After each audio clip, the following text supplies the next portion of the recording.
Isinusulong ng isang grupo na ipagbawal na ang sapilitang pagpapasuot ng high heels sa mga empleyado at estudyante. May masama raw kasi itong epekto sa kalusugan. May report si Susan Enriquez.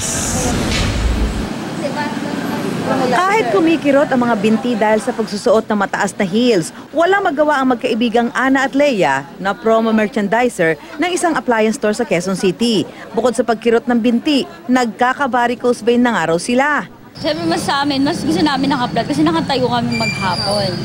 Sumasakit ko kapag nauulanan. Napapagod na rin si Luisa sa pagsusuot ng high heels araw-araw bilang sales lady. Masakit din sa binte kasi imagine 9 hours na naka-heels ka. So okay din sa amin yun kung sakaling mapatupad. Kung sakaling anong susuotin mo? Flat.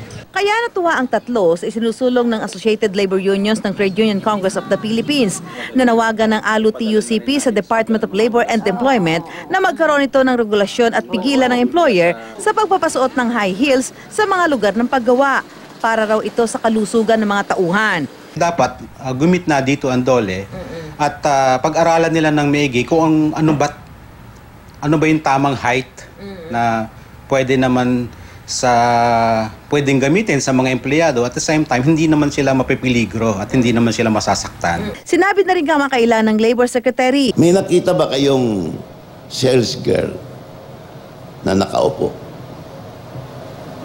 Wala. Diba? 4 na oras na nakatindig. Minsan more. Bawal yun. Violation of labor standards. Pero nobody's complaining. That is hazardous to the health of the sales girl. Nakatakda na raw itong talakayin ng DOLE sa Employers Confederation of the Philippines. Sumulat na rin sila sa Commission on Higher Education para huwag i-require ang estudyante na magsuot ng high heels, lalo na yung ang kurso ay may kinalaman sa hospitality at guest relations.